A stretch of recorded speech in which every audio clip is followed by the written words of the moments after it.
Ayaw mong mangyari ito mga idol ha.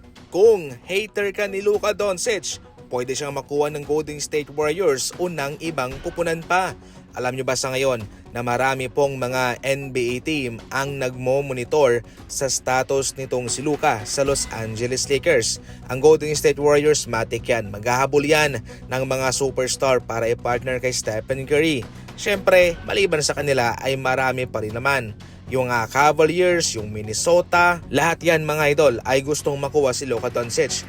Ngayon baka sabihin nyo, fake news ito dahil syempre nasa Lakers itong si Luka at wala namang mga rumors na nagsisilabasan na siya'y aalis. Well heto, ayon mismo sa report, nakaposisyon na ang ibang team sa ngayon. Kanilang tinatrabaho yung kanilang pinansyal, yung kanilang mga asset para kay Luka Doncic. Dahil mayroong dramang nangyayari ngayon sa kanilang kupunan. Ano ang dramang ito? Yung patungkol sa ownership sa pagbenta overnight ni Mark Walter sa Lakers sa bagong may-ari na sina Josh Kushner at Bob Iger.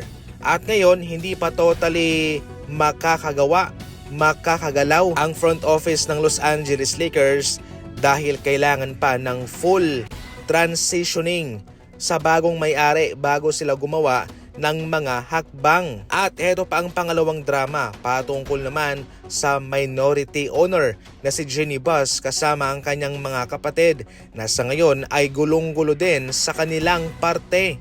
Dahil nga gusto nang ibenta ng mga kapatid ni Jeanie Buss ang Los Angeles Lakers. Ngunit si Jeanie Buss naman ay ayaw na mangyari ito dahil siya pa rin ang mayroong full control sa kanilang pagmamayari na nasa 17%. So maraming dramang kinakaharap itong Los Angeles Lakers mga idol. Siyempre makakapekto po ito sa kagustuhan ni Luka Doncic na mag-rebuild ng championship team para sa kanya. At kung busy pa itong kanyang kupunan na Los Angeles Lakers, hindi pa nasa tamang focus, makakapekto po ito kay Luka Doncic. Yung kanyang pinirmahang kontrata, yung extension hanggang 2028 lang po yun. Kaya sa ngayon, kung sakaling magkakalabuan ay handa na ang ibang team para kay Luka Doncic para mag-trade, para kunin siya.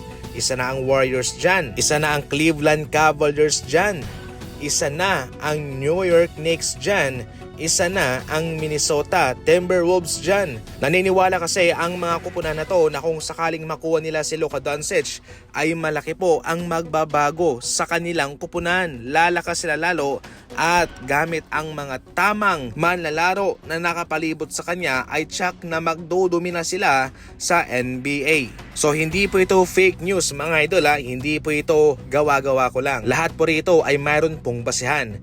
Ngayon, kung sakaling papipiliin ka, saang team mo ba gustong makita itong si Luka Doncic?